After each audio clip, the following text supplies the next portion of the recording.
ಪ್ರಕರಣವಾದ ಬಾಲಕಿಯ ರಕ್ಷಣೆ ಆರೋಪಿಯ ಬಂಧನ.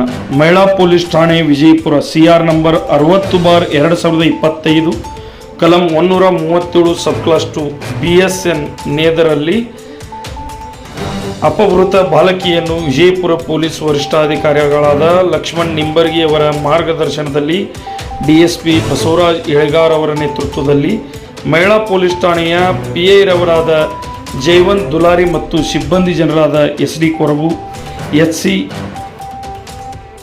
1301, RA ಮುಲ್ಲಾ HC 520, KK ಬೆಳಗಲಿ HC 1032, VR ಕಟ್ಟಿಮನಿ PC 1093 ಹಾಗೂ ಸಾಗರ ಮುಳಕೋಡು PC 566, ರಾಘವೇಂದ್ರ ದೇವರು PC 1811 ಈ ತಂಡದವರೆಲ್ಲ ಕೂಡಿ ಇದರಲ್ಲಿ ಅಪಹರಣವಾದ ಬಾಲಕಿಯನ್ನು ತಪಾಸಣೆಗಾಗಿ ಕರ್ನಾಟಕ, ಮಹಾರಾಷ್ಟ್ರ, ರಾಜಸ್ಥಾನ್ ಮತ್ತು ಮಧ್ಯಪ್ರದೇಶದಲ್ಲಿ ತಪಾಸಣೆ ಮಾಡುತ್ತಾ ಮಧ್ಯಪ್ರದೇಶದ ಉಜ್ಜಯಿನಿ ಪಕ್ಕದಲ್ಲಿರುವ ಉನ್ನೇಲ್ ಪಟ್ಟಣದಲ್ಲಿ ಪತ್ತೆ ಮಾಡಿದ್ದು ಇರುತ್ತದೆ ಹಾಗೂ ಅಪಹರಣ ಮಾಡಿದ ಆರೋಪಿಯನ್ನು ಬಂಧಿಸಿ ನ್ಯಾಯಾಂಗ ಬಂಧನಕ್ಕೆ ಒಪ್ಪಿಸಿರುತ್ತಾರೆ.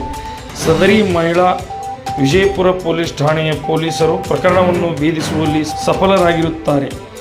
ನಮ್ಮ ದಿ ಕರ್ನಾಟಕ ನ್ಯೂಸ್ ಕಡೆಯಿಂದ ಧನ್ಯವಾದಗಳು. ವರದಿ ಯಲ್ಲಪ್ಪ ಹರಿಜನ್, ವಿಜಯಪುರ.